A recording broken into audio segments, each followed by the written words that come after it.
Alright folks, and welcome back to the channel. It's time to look ahead to Celtic's game tomorrow night at Celtic Park as we face Dundee United. We'll also look back on Brendan Rodgers' press comments today and also Arnie Engels' press conference as well. I'm joined by Alistair. How you doing, Alistair?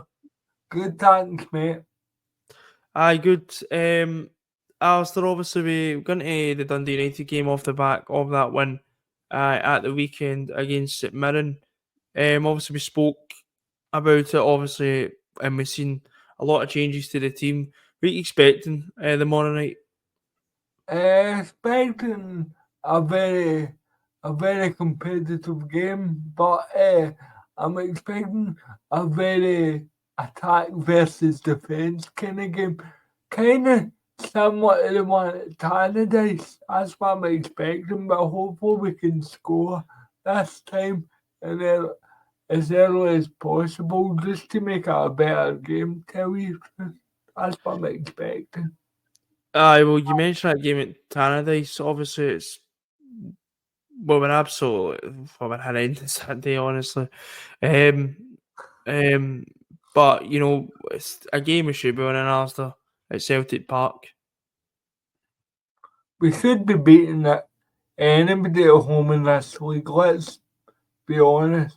That doesn't mean to say necessarily it's going to happen, but we should be, and that's no self-entitled, that's no spoiled, that's no any other words that I've heard recently about Celtic supporters, just because we've got standards.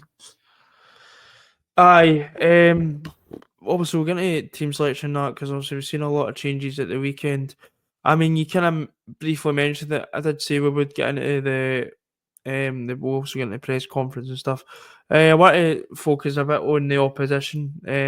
Obviously Dundee United managed, but Jim Goodwin. I think that personally, I think they've done okay. They've come up for the championship, sitting third in the league.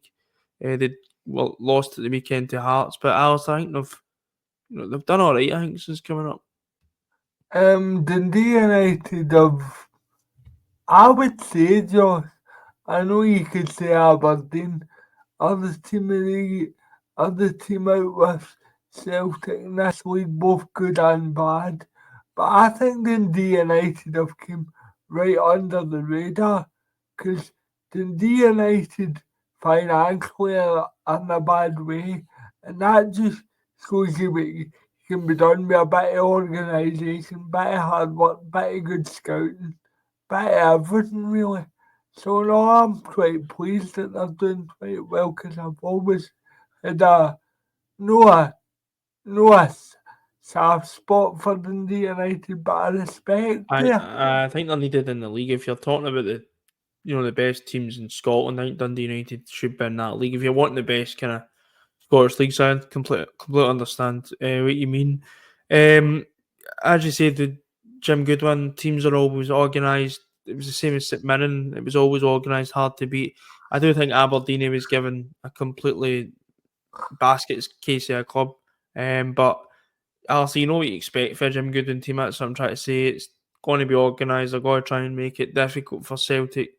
They're not just going to turn up and let us score 5 at them and then get back home. So it's as we're saying, Celtic should be winning it, but Celtic are probably going to, and it's quite topical this week about the whole patience thing. We probably are going to have to be patient, but Alistair as well, they've also got the top goal scorer in the league. Is it Dalby, whatever his name is? He's top goal scorer in the league. I'm sorry, Josh. Aye. He's decent. He's really decent. I think he scored at Ibrox this year, didn't he, as well? Yeah. He's really decent. I mean, if you think about it, then, and here's why he's decent. If you think about it, Dundee United don't make a lot of chances in games. So the fact is, he's on something like 9 goals for Dundee United. That's good. Aye. Because, as I say, they're not a team that make a great deal of chances. No, I know. I was seeing about the Dundee derby. I think scored the last minute. Knockings kind of winner as well. So he seems just kind of like a penalty box striker. Real just kind of latch onto things. Alistair, in terms of our team, obviously we've seen changes at the weekend, welcome changes for me, especially with Austin Trusty coming back in. Luke McCowan, I thought, deserved a start. Engels coming back in, who I thought should have never been dropped out of the team in the first place. Ida obviously starting up top, which I said Ida deserved a run in the side. What would you say for team selection? I could maybe only see one change, and possibly Kyogo, but I wouldn't change very much, Josh. Aye.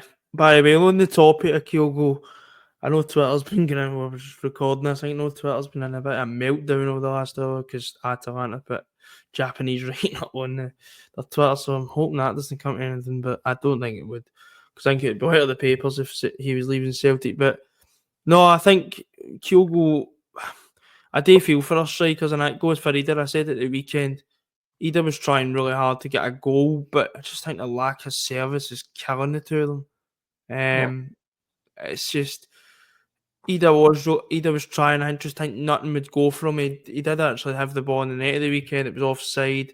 He battered the post after a good ball for Engels, and you're just like you're needing something to just get off your backside, really, like the Kyogo goal against, was it Motherwell? So St Johnson, was it? But I don't know. I'd still like to maybe I'd go with either person. I want to see him get a run of games. Because at the end of the day, you've spent 9 million. I hate to keep bringing up the price tag, but you know you want to have a judgment, and I've not really got that sample size to judge if he's had a good start or his goals are actually pretty decent, to be fair, but for the amount of minutes he gets. But I'd like to see him get a run in the team. I don't think it helps because playing a striker 60 minutes, then benching them, then starting the other one the next game. I really don't think that helps. And the same goes for the midfield, Josh. I'm not a great lover a rotation, and I realise at times you've got to do it, but come on, they're professional football players. I think there's rotation, and then there's just getting a bit daft. And I think at times we are just getting a bit daft when it comes to rotation. At times, this myth that a player can't play 2 games in the space of 4 or 5 days is mental. I mean, I've always said that football players are the most protected species on the planet because people act like they can't play 2 games, even though any other athlete could maybe do 2 tournaments. So you know what I mean? It's tennis.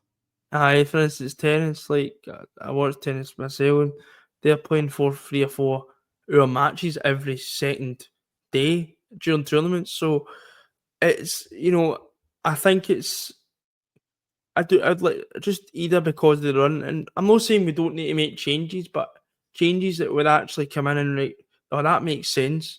So if say Hatati's off at Bernardo, you're right, okay, Hatati's not been playing well recently. But when I'm seeing changes like Engels been put out the squad, which I just you can call me an Engels fanboy, whatever you want, because I've gathered that name now. But he's not been deserved. He was, and that's why I was glad to see him back in at the weekend. He was not deserving to be dropped for that Rangers game. And I'm not buying this nonsense that he had a flu, because why was he on the bench? But what I'm asking for is just a bit of consistency when it comes to team selection. So you can maybe make 1 or 2 changes, but you need to get away from making 3, 4, 5. Yeah. In my eyes, the centre half, the back 4 stays the same. Yeah. Because it's continuity. The midfield you can make maybe one, maybe a McCowan, maybe an Engels coming in. I don't mind that. And then the forward line, well, we've not got anybody to change the forward line, so especially on the wing. So I'd like to see the back 4 stay the same. Trusty, who I thought was brilliant and should have never been out the squad. That was another one that baffled me really with the team selections at times. Johnson, that's Johnson. He's going to be there. Taylor, I'd imagine, will be back in this. We can keep his place because it's just an absolute pointless even talking about Valle, because Who knows what he's doing in training? Going to get packed. Who knows what he's doing in training, in all honesty, because when he's played, he's looked pretty decent, I thought. But he's another player we've not seen enough of to have a full conclusion of how good or how bad he's been, if you know what I mean. Midfield, Engels has to keep his place. That's just a given for me. I'm going to say it, and I'm going to say Callum McGregor needs. I would drop him, not because he was particularly bad at the weekend, but I'm at this point now with Callum McGregor where you maybe need to just kind of manage the minutes a bit, because I think he's just playing a ridiculous amount of football. And you've got Bernardo there who can come in and do a shift, and you've got Engels, you've got McKeown, Hatate obviously off form at the moment, but there's players there that can come in and do a job. So I'd like to see maybe Bernardo, Engels, and maybe McKeown, maybe Hatate might play, I don't know. But I would like to see Callum McGregor just given a rest, really. Up front, as I said, always either up front along with Nicholas Kuhn and Maida, because Frankfurt get no one else of quality. So that's who I'd go with. I just want to fart about, really. You can fart about after maybe you've won the game in 60 minutes. You can take people off and do whatever. Yep, the only one, as I said at the top there, Josh, I would maybe consider would be Kyogo, but would I be upset if he just started? No, because I've always kind of like, he gets a lot of unfair criticism. It's just me. And as you say, I don't think it's a striker problem as such, because I don't think we've got the phones to be had in the first 8 weeks of the season. And I just think that we're going to. I just want to pick a team and go with it. That's where I'm at. But I'm kind of like you. I would kind of play the same team. And I'm glad you said that about Callum McGregor. I would maybe do an Engels and take him out for a couple of games. Aye. Just see how it goes. Because I think Engels has shown as well that he can play in that role. I think defensively Engels looks solid, and I think he is probably looking like he's going to mould into more a defensive player. You know, he's tall. You know, we always talk about the Wanyama type, whatever. I'm not saying because Engels isn't anywhere near as strong as Victor Wanyama was, but I think Engels defensively looks good. I think there's been a few times at the weekend when he's had to cover for people. I think I think that's what his game is. I think it's, defensively solid, but I think he can also, he's got that attacking threat with the long passing, making space for other people. I noticed at the weekend Engels was making a lot of space for other players, and so I don't know. As I said, I'd just give Callum McGregor a rest. Alistair, we spoke about obviously about Engels there. Obviously, he was given press duties today. He was just asked about how he was getting on and whatever. And he felt he was doing all right. He was also asked about the coin incident, which we didn't mention in the match reaction. He obviously was going to be asked about it. I'm not even going to get into it because it's shit that shouldn't be happening. Shouldn't be happening. It doesn't matter what jersey you've got. Aye, but like Arne Engels, and you're probably going to say to me, I'm just trying to hang me on my game, but I think he's really coming into his own as a player now. He's really starting to show why we paid all that money for him, and he's just getting better every week. I think Engels. He's getting up to pace with the league, and it wouldn't surprise me, Josh, from now on if Arne Engels is one of the first names in the team sheet. And I personally think he should be. At the moment, yeah. Yeah, I personally think he should be. That doesn't mean to say he should play every game, because obviously he'll need a rest. I mean, he's not going to play about, say we've got 25 games left in the season as a ballpark figure to play. he's not going to play 25 games. But for the big games now, Josh, he should be one of the first names in the team sheet, in my opinion. I seen something this morning on it was a Celtic Facebook page, and I think it was just his appearances. His stats are looking good. He's performed in Champions League well, and he's scoring. I know a lot of penalties, but he's assisting as well. So I think he's really coming his own. He was asked as well about the pressure that obviously comes for playing for Celtic, and obviously he was asked about the criticism and stuff, and he was like, he just kind of said, and he knows that stuff's going to come. He says that's just I like that, which is good to hear because a lot of people, young kind of players, will come here. The pressure will get to them, and doesn't perform well. But fun, really. But he seems to relish it. He seems to want, and he's came for a big league as well, so you know what pressure is. He's came for a big league where, I'm not saying Augsburg weren't expected to win every week, but there was still pressure on him. So I think he's really come into a player that I always thought he would have come into. I just thought we both said just give him time. He's a Belgian international, and I know Belgium under the team they were 10 years ago, but they're still a bloody good nation. So you don't get caps for them if you're a bad player. Aye. So. No, but I think he'll just keep going. I think, as I said, just keep improving. Alistair, I mean, we need to speak about it. I was actually quite intrigued to watch Brendan Rodgers' press conference today for obvious reasons. Obviously, the weekend, the weird, as we said, outburst, I would say. Not an outburst, maybe anger towards the support for singing a song, which I still find baffling to this day. It's even more baffling. So I was really intrigued to see what would happen. And I think I said to you, I hope one of the journalists asked him, because I thought I didn't think journalists would miss the opportunity. I highly doubt they would have. I think about 3 or 4 of them asked him pretty much the similar question. And I wanted to see his answer. Now, I'm not saying he had to come do a full 360 and say, no, I was wrong and all that, but he's just added more fuel to the fire for me. It was something that I thought, right, Sunday, you've said it, right, let's just go on with it. But he's kept it going, which I don't necessarily agree with either. I don't want to steal another podcast phrase here, but he's kind of doubled down on it. Sorry, Russell, if you're watching, but I don't get it.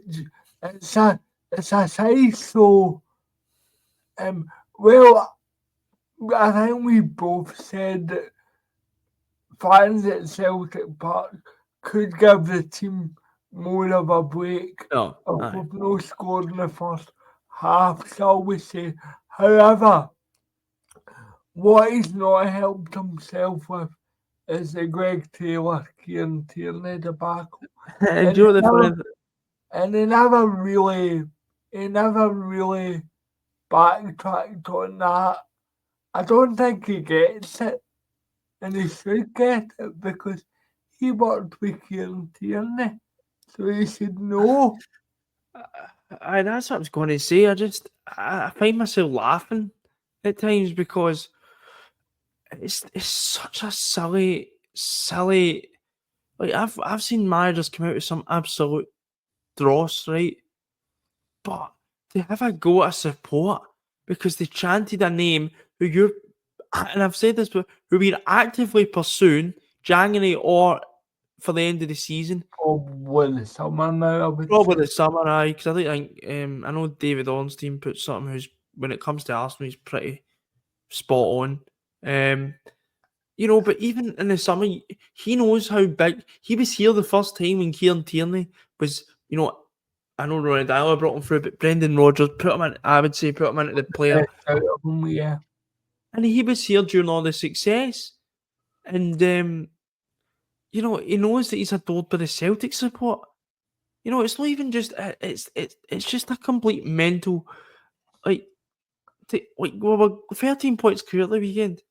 We just won 3-0, and you come out with that, and I just think, why? And yeah, we all talk about Brendan being this, box office, and it's brilliant, right? It is, but sometimes he just does stuff like this, and you're thinking, what the fuck? In all Yeah, honesty, what the hell are you doing there? Now, I like a big Brendan Rodgers fan, but even I can't sit there and go, nah, there's nothing wrong with that. I agree. As I said, Alistair, we both agreed with the comments about the style of play. I half agreed with him. I agreed with him that some people can get restless. I didn't agree with him, saying his style of play, his patience. In all honesty, Alistair, we get hammered against Rangers. It could have been about 5 or 6. We've not really hit the ground running the last few weeks. We've been getting results, but performances haven't really filled you with that confidence that we did in that, the start of the season. Now, I do get where he's coming from when it's, this time of year and you've got a lot of games. I get that. But the one thing I'll not, and I'll continue to say, I don't think anybody's understand, is the Greg Taylor thing. It's been something that's just blew out of proportion. It's gave the papers what he wants, and it's just mental. I don't think Greg Taylor would be that bothered. I don't even Greg. If Greg Taylor did hurt his nose, shall we say, I doubt he would have even heard it. So, and to be fair, and I'll stand or fall by this, if to use Greg Taylor as a reason for being upset, you told me before we started recording that Greg Taylor and Kieran Tierney are mates. So how is it going to upset him? We're on Scotland shooting that together, so I don't really know. And I know people. I seen pictures outside the ground, and Greg Taylor was stopping for everybody outside the ground. That if he was that pissed off, he would have just walked by everybody. So I don't think Greg Taylor was actually that bothered. I just think Rodgers has been a bit annoyed, and he's like, right, what can I convey my anger away? And he's used that. I think what the thing is, Rodgers has been pissed with what happened on Thursday. Then he's heard the groans for the stadium, and he's like, I'm not happy here. And then he's used that to, convey his anger in the completely wrong way. See if he said he was annoyed about something and he conveyed it in a different way. He's put it across in the completely wrong way, in my opinion. And to me, Josh, again, this is just my opinion. I think it was obvious he was getting at the GB with the corner thing, because I believe that is where the Kieran Tierney chant came from. So maybe his ego, maybe he's realised Celtic fans are excited with Kieran Tierney coming back. I never get that when I come back. Is that the thing? See, he's put speculation. Everybody's going to be speculating. Let's set this off. And it's like, we went 13 points clear, as I said, at the weekend. Everybody's buzzing because, Rangers dropped points and we won, and everybody's buzzing, 13 points clear, whatever. And then that comes, and it's just like, where the hell has this come from? And then what Twitter's like, Alistair, it's mayhem. It's a minefield. It's mayhem. And it's just, there's something a chant. I just don't get it. I really don't.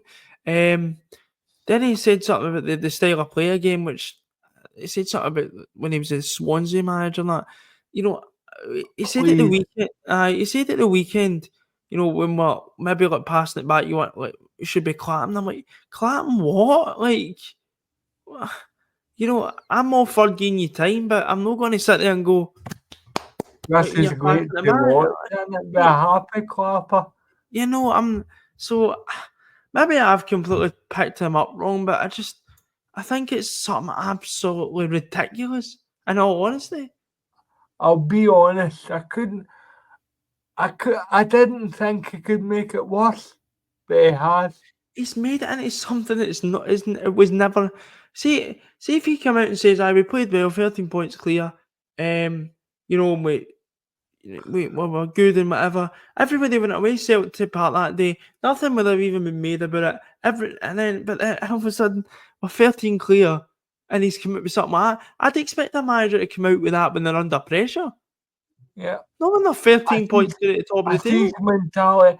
Like, I'll give you a good example.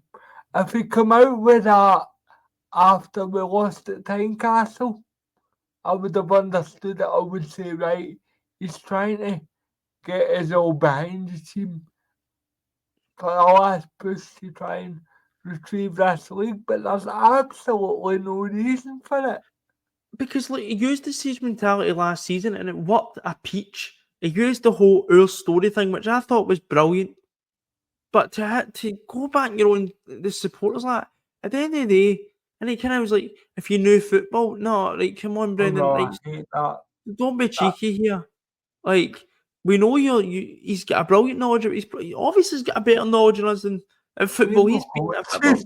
Aye, we're not getting paid £4 million a year to do it. So of course he's going to have a better knowledge of it. But it's just the way you put something across like that. At the end of the day, me, you, and other supporters pay their money. We are able to sing and do what we want at the football. We don't need managers telling your own support. Oh, you can't. I'd understand if it was an offensive chant, right? I could get that. But it's a chant about your boyhood hero, player that I've grown up with Celtic support. He's probably TIERNEY, that says. He's probably the best player you've seen. Aye. No, that's what he's up there. You could argue. And he's always got that added on thing that he's a youth product. We don't have enough of them. And that's the thing with Tierney. But Alistair, as I said, it's complete nonsense. It's absolute nonsense in all honesty. But Alistair, that is the last I'm mentioning it. If you've got anything else to say on it, say it now because I can't be asked. No, mate. See, to be honest, mate, I just want to win games. I want Rodgers to manage the club, which he's paid to do, but instead of just having a go at the rank and file supporters, who, I'm going to be honest, we had a point about the people moaning and stuff, but I'm going to say this, who is he to tell people how to support the club? If they want to say Brent, you can't really stop them, by the way. No, definitely. It's wrong. But anyway. I know, but it's an absolute something that it's just silly and it's been blown out to something that should be nothing even about it. But anyway, Alistair, to finish off, I may as well ask your score prediction. What you saying? I'm gonna I'll go 2-0. I'm gonna go 4. I've said for weeks I want to see a performance, and I thought in Sunday in spells we've seen the performance, but then you just had the lulls as well when there was like scoring that would just be you'd be like sitting there right, what are we doing at times? And I think that's where fans do get frustrated. I get that. We seem to score and it just goes flat, and then we'll score and then it'll be all right for 5 minutes, then it'll go flat again. I think that's Sunday. That's what I do kind of get where the fans are coming from, with the frustration type of it, and that's why I don't agree with Rodgers as such. But I would want a 4-0 winning. Obviously, 3 points is a must at the end of the day because it puts us, clear more points clear Rangers. So it put a lot of pressure on them. So I mean, I just want a performance and a good result, and just something to put all this nonsense that we've had there the last week kind of in the back burner, if you know what I mean. Self-made nonsense. Aye. But I would go 4-0. Is there anything else you want to discuss before we finish up? No, the only thing I maybe like to discuss would be the whole